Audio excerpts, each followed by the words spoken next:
Welcome to the Color in Cannabis podcast. We're very excited today to have Dr. Natasha Khallouf here with us today. And we're very excited to hear about her story. I've been a big fan of you for many years, Agricola Farms and the products that you've created, and love to hear about your story. So what do you do now? Thank you, Taryn, for having me. I still run Agricola Flower.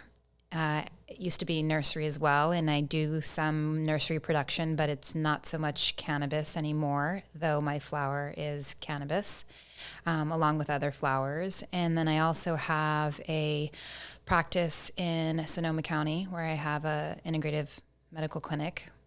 Nice. So you want to give us a little bit your background, your story, how you got here? Well, I got to cannabis via just growing up I grew up in the San Fernando Valley down in Southern California and in the 90s. And there was a lot of interesting activity going on around me. And I was fortunate enough to come across cannabis, and it really opened up a colorful world of art and music and culture for me that I've really just held on to for all this time. Did you get into cannabis before your medical practice, or is it one to come before the other, or which came before the other? And can you describe a little bit more about your work in medicine? Okay, so I actually was raised with a pretty holistic upbringing, or I should say traditional. I don't think my parents would use integrative or holistic. I've actually never heard them use either of those words. But I was raised with a traditional Nicaraguan diet and Lebanese diet. And so a lot of that was the foundation for me understanding how to approach health and wellness. And as a teenager, when I started partaking in cannabis, it just brought me into a lot of different circles that I think I otherwise wouldn't have been exposed to. And I actually happened to be at a party a gentleman who would later become my mentor passed me a joint, and he had a conversation opener that just like hit me over the head. And then we instantly started talking, and he was about 40 years older than me, and we just became friends. And he was my first mentor in Chinese medicine. And I think I was about 15 or 16 at the time. Okay, interesting. So you kind of got involved in Chinese medicine before you got into growing or cannabis in that scale. Yeah, I was already a bit of a cannabis snob at 15, believe it or not, because where I grew up, a certain type of cannabis was really popular, and I sought out some other cannabis that wasn't in my immediate social circles. And so that made it to where at that point I was a pretty, had a pretty good understanding of what was what in terms of what was in the landscape in terms of cannabis. So how old were you when you first started smoking? Was that at 15, or did you start before that? I started before that. I have 3 older siblings, and the San Fernando Valley in the 90s was gang culture was rampant, and so that was part of the landscape in which I grew up. And so the cannabis that was mostly surrounding me was what was referred to as, swag, Mexican swag, or brickweed. And I got a taste of that, and I'm like, it's got to be a little bit, some more finer delicacies for my palate. And so that had me branch out, which brought me to basically, the white boys who had better herb at the time. And so back then when you first started consuming, did you know that you wanted to get into production for yourself, or was it just recreational? You're just enjoying consuming it? I was enjoying consuming it, and I was enjoying the culture and the communities that were brought together by it. Because at this point, 15 into 16, I had actually tested out of high school, and I started going to Los Angeles Valley Community College. And so I started actually being exposed to different communities. I was always a big hip hop fan, and the underground music scene and breakdancing scene was really big at the time. And I had a lot of friends that were going to California State, Northridge, and it was just a really amazing time in the Valley, in LA, in the 90s. Excellent. So how did your parents approach you using cannabis? Were they strict in general? Because one's Nicaraguan and the other one's Lebanese. So what was their reaction to you ingesting cannabis? So my dad, didn't really, my mom was the authority figure in my household, and she was really against it, but I've always been the quintessential black sheep. So I just kind of dealt with it. At the same time, I was always academically gifted, and so she kind of couldn't really say much because I would not make it to all my classes, and that was my biggest issue in high school, but I would show up and ace the test. So it's kind of hard to reprimand a kid that actually knew the answers to the test. If you're getting straight A's, you're getting straight A's. Well, they had an automatic fail policy if you're absent 20 or more. So I actually wasn't getting straight A's, but I figured the loop, which was or the hack, which was to test out of high school. And at 15, I took the California high school proficiency exam. It might have been right before I turned 16, but right around there. And I tested out of high school and began college. Okay, so how did the path go from just consuming cannabis to growing it and producing it yourself? Was it down there in SoCal? What were the steps you took? So, okay, I'm sorry. Thank you. Yeah. Did you need me to say the question? No, you could just pick up where you Okay. Okay, so I had a couple shots at growing some plants in my friend's backyard. I grew up mostly in apartment buildings, but I did have a couple friends growing up that had backyards. So we would try to do that, and that didn't quite work out. We'd always get caught right before harvest. And so when I was 18, I moved up to Santa Cruz, and I didn't know it yet, but that opened up a whole new world to me. And I met a grower who later would become a partner and the father of my kids. And he was a grower. He was a really, really skilled indoor grower. And it just opened up a whole other reality that was unbeknownst to me at the time. So did you move up there, did you move to Santa Cruz for cannabis, or you just moved up there and then once you got up there, you met him and you kind of got into the business that way? I moved to Santa Cruz to pursue my path in Chinese medicine. So I went to a school out there and I began to do my pre-med. I was also simultaneously studying dance. When I lived in LA, I was studying contemporary forms of dance. And then when I moved up to Santa Cruz, I was really blessed to be exposed to some different styles that just really just broadened my horizon and nurtured me in more ways than one. So when I met a grower, it just was like a natural sequence of events, being that I was studying traditional herbal medicine. Excellent, excellent. And so how long did you stay in Santa Cruz working down there in the industry? I stayed in Santa Cruz until I basically had a walkthrough by the sheriffs at my home. And my daughter was about 9 months old, and they came to our house. And that was, I had some residual PTSD growing up in LA from just dealing with cops. And so when they came into my home, when I had literally a 9-month-old on my hip, and they searched my home and I literally had to set down my baby so they could search me in my own home and patted her down. It was enough of a prompt to move. And so I had some friends further up north that encouraged us to come up with the promise of safety, and we made the move. Excellent, excellent. And so you Did you start Agricola flower up here, or was it still in Santa Cruz when you first started? It was up. It was up here. So I left Santa Cruz in 2005, and so I moved up to Sonoma County and started cultivating out there in the hillsides, indoors still.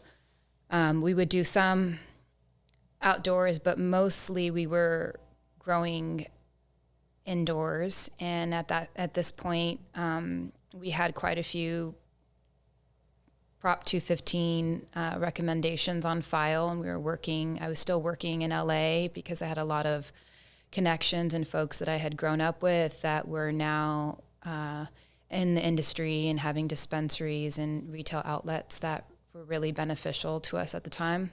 That's a serious commute. Yeah. I mean, I did it, I did it about, a few times a year, and I always visited family. My folks were still living down there and all my siblings. And so I got in my family visits at the same time. Nice. So how did your family relate to you actually getting formally in the cannabis industry beyond just using it, but now you're producing it? Now you're an actual business owner in cannabis. So at the time, if you recall, prior to, let's say, like 2017, 2016, like we weren't actually treated like we were business owners. It was like this in the closet thing that we did, but the legitimacy was still far from being achieved. And so I was in school, and that was sort of like my forward face to the public. And even though my family knew what I did, it was kind of like you just didn't talk that much about it. But simultaneously, something was evolving, which was my mom would come up during my trim sessions, and she would help manage my scenes. And so even though her initial response to it when I was a kid and young adult was, pretty negative because she just feared the consequences, as she saw that it was actually a means to supporting myself and my family, she kind of got in line and it became, a really important supporting ally for me. Absolutely. And what was your dad's thoughts about it? It sounded like he was already kind of more relaxed about things in general. So, well, my dad culturally comes from one of the oldest cannabis regions of the world. The Bekaa Valley is, my uncle Musa lives out there still. And so culturally, he didn't have the same taboos and that my mom had. And even though they're both, Christian Catholic raised, or I should say they're both Catholic raised. My father now identifies as being a Christian.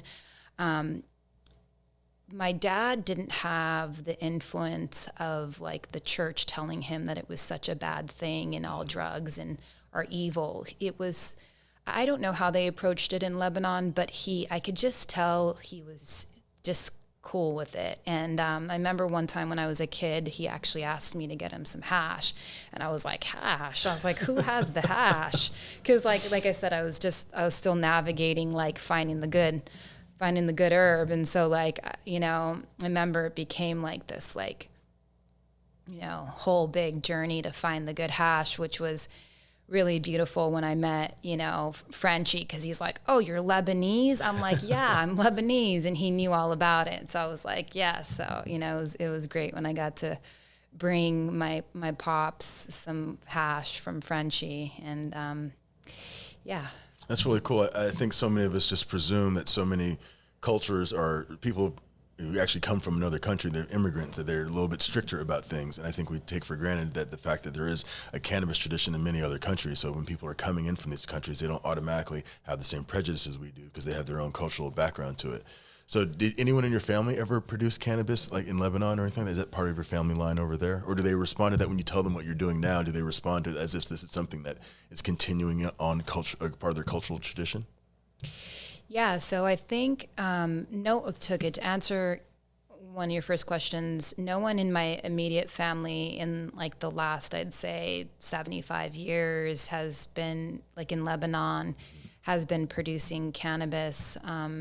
Further back, I'm not aware of. I have to dig a little deeper. I mean, some these things still, it's not like even in Lebanon, I mean, there's a lot of political tensions around these things, and they're commodities that present challenges still. So even though they are part of the culture, it's not with a lot of, there's still tension around being producers. So I think a lot of it is still kept on the down low, and people aren't like blatantly advertising or even sharing with one another, even within families, what they're necessarily doing. A lot of my life's work been, my mom and my pops don't really know the extent of everything I've been involved with in cannabis in the last, 20 or so years. Makes sense. What about, again, like, I guess on your mom's side, what about your extended family there? And I ask that because for a lot of people, our parents can accept what we're doing, but like our grandparents might have a different view of it, or the extended family that aren't actually physically close to us. So how does your Nicaraguan side of the family know what you do, and do they have a thought about it? Do they have a feeling one way or the other about what you're doing? So now the climate's completely changed, and I actually have I have two of my siblings. There's 5 of us total. 2 of my siblings are in the cannabis industry, and then I have some cousins and other extended family that are also in the industry. But I think it's just because they see that it's the legitimacy, they see billboards, they see everything like that. But I think for a long time, my mom was like, "Oh, don't tell anybody. Don't tell, your tia. Don't tell, like it was a big hush hush thing for a long time." Now my abuela lived till she was 99 and a half years old, and I remember, she used to come. She did make the trek up north, and I remember, like, I could tell she just didn't care. And it was almost like, I think the value of going against the grain is really appreciated by our grandparents. I think our parents were more encouraged to keep in line, but I think our grandparents really had to encourage and cherish the opportunities to go against the grain despite the challenges and the adversity that they almost always inevitably brought. Yeah, no, that's definitely my experience as well. I was shocked to see that my grandparents were a little bit more progressive about certain things than my parents, because they appreciated the like entrepreneurial spirit and just trying to do something different and trying to make something of yourself kind of a vibe. So I was shocked about that with our family. Yeah, my mom, really, I could see the pressure to assimilate a lot more than in my abuela or even in my father for whatever reason. I think it's always hard when you're coming from a different place and coming to a place that's supposed to be the advancement of all the world, and you feel this insane amount of pressure to acclimate and to adopt the values of that particular country. Absolutely. What impact do you feel that your cultural background, either being Lebanese or Nicaraguan, has had on you in business, or how you've approached building your business or building your community around yourself? Do you feel like those have impacted your decisions, like your cultural background, things you learned from your parents or your family? Absolutely. I mean, I have always been, there's an untold story that I don't feel is mine to necessarily tell, though I have a part in its telling, which is the Latino folks that have been growing the majority of the cannabis in the hills of Northern California. We often see the white forward faces of the men who bring these brands and who get to bask in the bounty and the abundance. But within that is where we... the labor, and we can say in every regard in California, whether we're looking at almonds or broccoli or carpentry, that the labor is coming from the Latino folks. And that's not a mystery, and that's not, a surprise. However, there's still a huge gap in being able to truly account for those folks. And because there's an issue with, having documentation and proper pay and respect and value in our society, this is a really the darkest part of our shadow industry. And so how this has been a really key piece for me is that as a Spanish speaker, I've been always able to speak to my fellow farmers and advocate for them and provide resources that they otherwise wouldn't have access to. Things such as genetics or IPM, integrative pest management, outlets, and just general support that a lot of times when we talk about barriers to entry, a lot of us fail to really acknowledge the impact that lack of education or resources has on folks.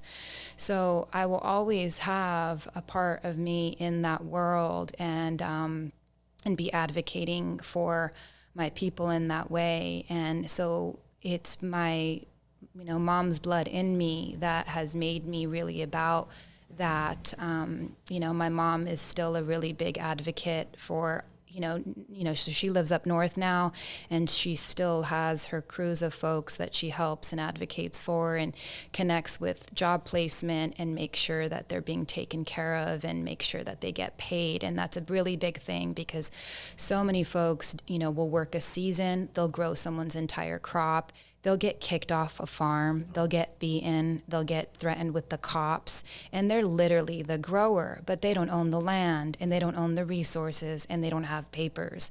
So they literally experience these instances within their family and within their communities. So having allies such as myself and my mom are just, really invaluable. As it relates to my father, Lebanese people. So my father is 100% Lebanese. And I say that because, most countries have been infiltrated in one way or the other. And most of us are a combination of lots of things. But my father is 100%. And so I feel his blood really strong in me. And one thing that they have been good at, for a really long time is trade. And, the infamous Silk Road. And so I feel that my experience in cannabis and being able to network and engage with my community and trade and be somewhat a sensible business person has a lot to do with my Lebanese side and knowing the value in relationships. Interesting. What, and so how did you feel like you've been treated up north due to, you're a woman on your own business, you're farming up there, and you also come from these diverse backgrounds. How has the reception been for you in your community that you live in now? Both from the people and then from a policy point of view, dealing with the local government and all that? Well, on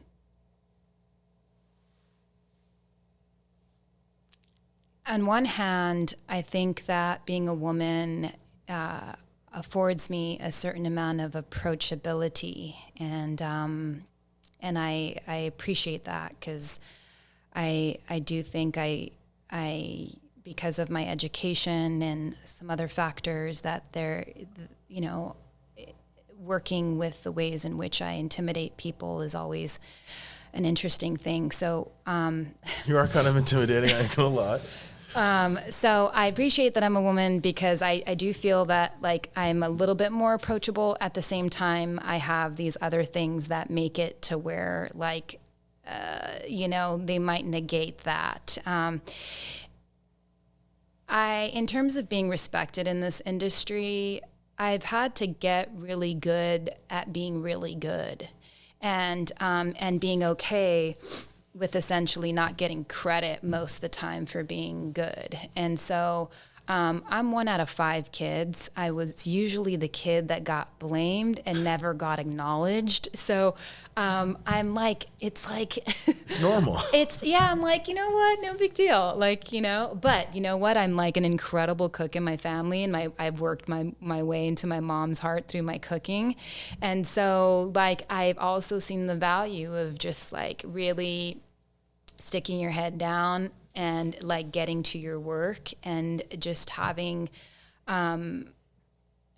respect and love for your craft. And I think we're in a time in history and society where like someone, it's like a little kid, when a little kid like puts on its shoe for the first time and it's like, look, Mom, I did this. And you're like, okay, come on, let's go. And it's like, it's something so basic, but they want applaud and they want recognition. And so all day long, we're seeing this in the internet. People do real basic things and they want all kinds of recognition. And these young people, these teenagers and all that really need that right now. And so I've learned to just like, or I wouldn't say learned, I've conditioned myself to be my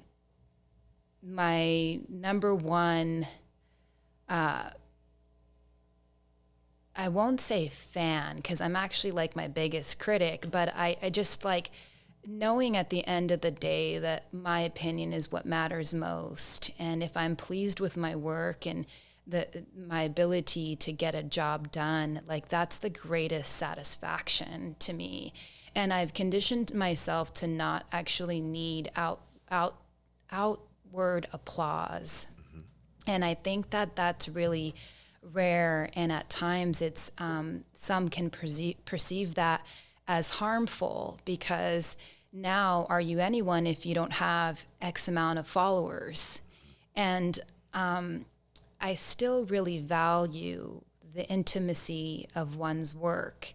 And when I'm on my farm and it's just me, like that's a really holy place for me, and a time and a space. And it's always an interesting dynamic when I have quite a bit of friends that are Instagram famous, and whenever they're around me, I think they're like, they want to glean all this content off me, and I'm just like, and they usually come and they stay for a few days, and they'll have their cameras and phones on, and I'm just like, and I slowly begin to feel like the sacredness of like my experience is being like invaded. And not to say that there's not a value for like documentation or filming or recording, I mean, hence this like beautiful podcast that you're doing, but I think that there's also something to be said of the over-exploitation of like a sacred moment and like what we get out of it.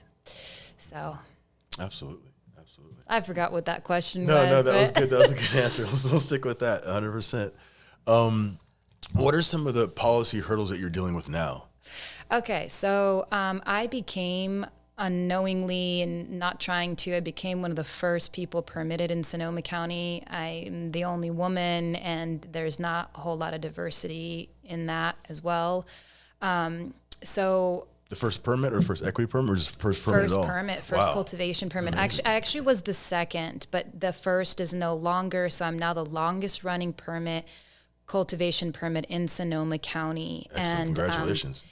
Thank you. And so about 2 years into having a permit, the county itself changed its rules. They changed it from a 5-acre minimum to a 10-acre minimum. And I was caught in that.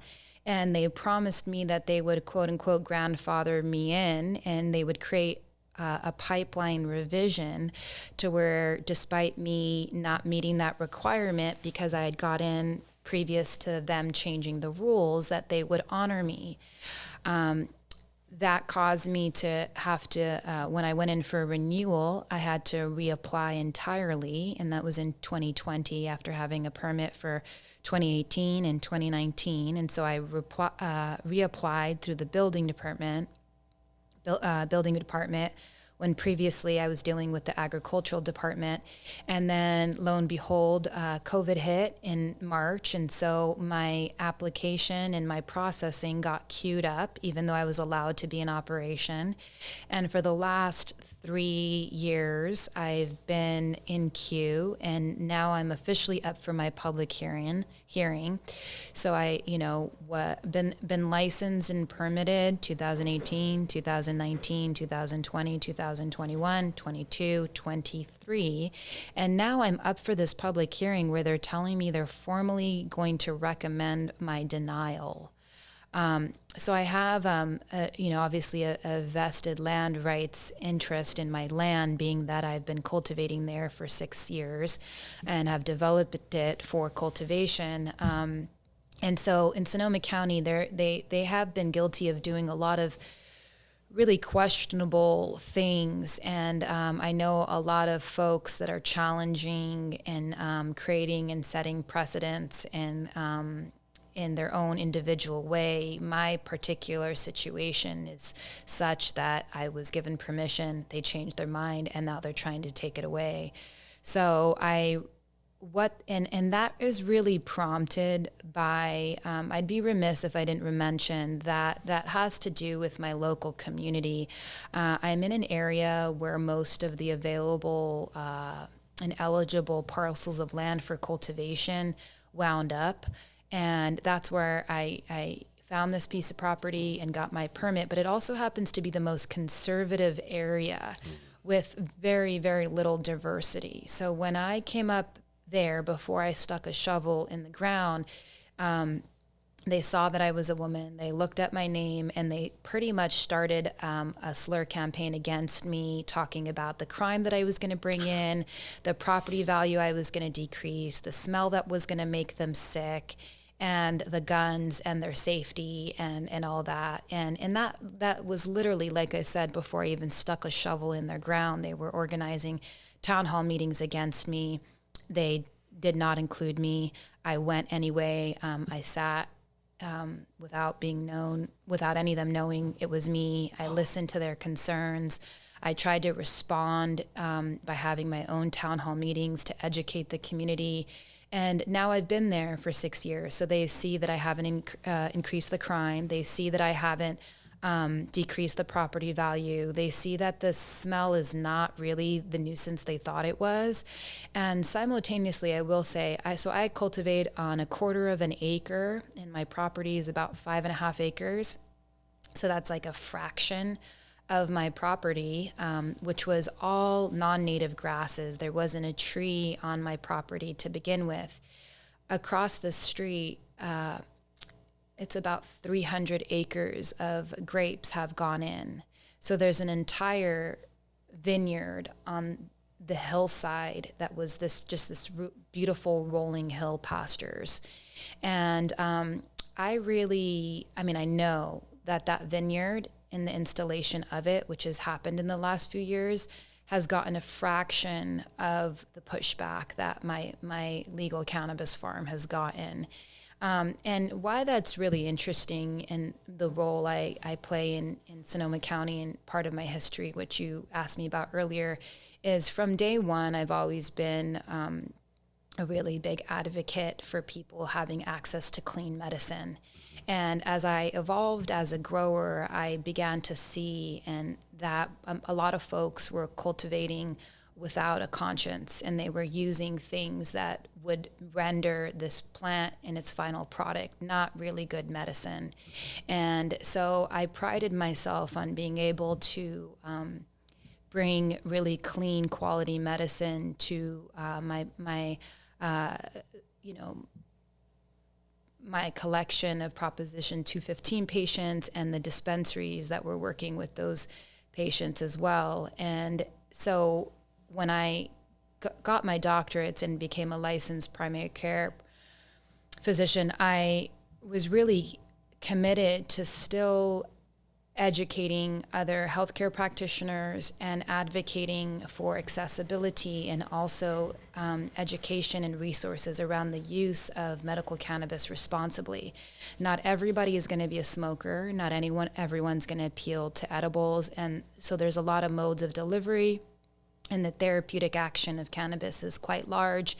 And figuring out mode of delivery and dosage and all that is really individual and particular to folks. And so I've always had a hand in this. And so I'm kind of like the picture perfect person to like be your local cannabis farmer in Sonoma County. And I will just say it's a climate of that there are very few of us cultivators actually remaining. When they excluded what's known as rural residential and ag-residential zones, which is where the majority of us were cultivating prior to 2017, they pretty much wiped out like 90% of the population. And so of that population, there was a small handful, like a few handfuls of us that we were displaced, and we decided on our own accord to go find eligible places. And of those folks that found eligible places and got a permit, most of those are now gone. And I'm one of the few remaining what you would consider mom and pop growers. And what remains in Sonoma County are a couple of bigger entities. And when I say a bigger entity, I'm talking about an acre, which I know in the grand scheme of things, it doesn't seem like a lot. But I pride myself on being owner operated. And what does that mean? It means that the herb that's presented to the public, I actually grew. And that means something to me, because now in an era where most growers at the turn of the corner became CEOs and had employees, I decided that there was still a lot of value in actually contributing my touch to the plant. And I know that there's a lot of interesting things that go along with that, but that's been one of my commitments to having a hand in this. That's really exciting, because I know a lot of people who are CEOs of cultivation companies at this point, and they rarely touch the plant. So the idea that your hands are still on the plant is really a beautiful thing. Yeah, I've actually resisted scaling up. Initially, I had a lot of offers to, a lot of folks wanted to see me grow and invest and expand. And I really, really, really resisted that, just because prior to legalization of commercial cannabis, I was involved in different projects that I could feel when they would get a bit overwhelming, and I felt what it felt like to be on a hamster wheel. And I actually just got real clear with myself on what I wanted to be doing in my life, which was not managing a whole lot of people. Now, I still work with folks. Like I bring in, I've sort of escaped having to have quote unquote employees, but I basically contract with a team to where it's not a cannabis team. It's basically a crew of landscape contractors. A buddy of mine is a landscape contractor. And so he lends me his team when I have big work pushes.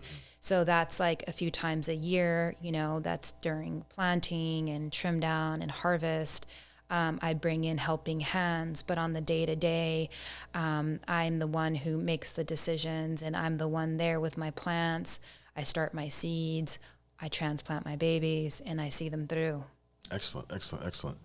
So what are, I know that in your policy work, or in the dealings with you're having with Sonoma County, you're in the process of, you have a letter writing campaign that's attached to your public hearing that's coming up? Yeah, so I have a public hearing. Right now it's scheduled for December 14th. And like I was mentioning, the local community has been very vocal against my project from day one. And so we're going on 6 years. And I really need, or I would like to show the other side of the spectrum, which is the overwhelming amount of support and gratitude and appreciation for a product such as mine. And I am gonna, I have a letter, and I'd like folks to have accessibility to that, to show their support and be able to personalize it. So that I think the easiest way is on my Instagram, which is Agricola Flower. That's Agricola, and the word flower. And I'll have a link in the bio where folks can sign that. Excellent. So folks who hear this before this happens, definitely go check out our IG page and sign that. And even if it's after that date, check out our IG page just to see the amazing products that you guys produce up there. Yes. I know we're going to wrap up here in a minute, but I am curious, now that you've had your medical practice for years, how has that impacted your growing and what you produce or how you approach cannabis? Okay, so I still see some of the same things that I saw when I was fresh out of school, but the value now that I see in land-based activities is even greater. And so more and more, I'm opening up my farm to be an educational space and resource, especially for historically disenfranchised folks. That land accessibility has been a challenge. And what I mean by that is like simple things like planting trees and helping to create and sustain biodiversity. Like I'm creating more of an educational platform, because I actually think that this is like the key to a lot of us achieving the freedom that we desire, is being able to know how to support ourselves with food and being able to work the land. And so it's through this process of me being involved in the politics of cannabis, I'm reminded constantly of how it's just a symbol of something greater, and on basically the landscape of us continuing to push forward for true accessibility and true access to the things that help make us well and alive and connected to one another and the earth. That's beautiful. Could ask you a bunch more questions. We're running out of time here today. We definitely like to get together in the future and actually go visit your farm and kind of show some of the work you're doing up there, if that's ever convenient and safe. And we can do that in the future. And then today when we leave here, we're going to go over to Equity Trade and show some of the amazing flowers that you've brought down with us and buy in a little bit of that. But anything you want to say before we wrap it up? Okay, I just want to say that when you asked me about how it's been up north, I just want to say that finding the Equity Trade Network has been an invaluable resource. I felt a bit lost, and I was having trouble finding my right fit with distribution and representation. And when I found Ramon and Nina, they've been just a godsend, and just like the community that you and I, Taryn, are part of, has just been like instrumental in helping me continue feel like I do this for a reason, and I'm so grateful. Yeah, no, I'm grateful for the Equity Trade Network too, but I'm also really grateful for you, because it's easy to be down here in the Bay Area working in cannabis and kind of forgetting that there's people up and down the state doing this. And when we think about up north, it's usually a very white image of what we have that's happening up north. It's just white folks on the hill kind of a thing. And it's beautiful to know that there's other folks up there that have been doing it for so many years and doing it well and doing it with responsibility and intent. So that's I was excited to meet you, and I always get a little intimidated because you're super serious, you're super busy, and like you're handling shit so much, you're not just sitting around smoking. But it's an honor to know you, and I love working with you. And I've worked with your flower before. We look forward to working with your flower again in the future, and we look forward to enjoying some of your flower in the next hour. And but thank you so much for taking the time to be down here, and it was a pleasure as always. Thank you, Taryn. Thank you. Thank you, TK.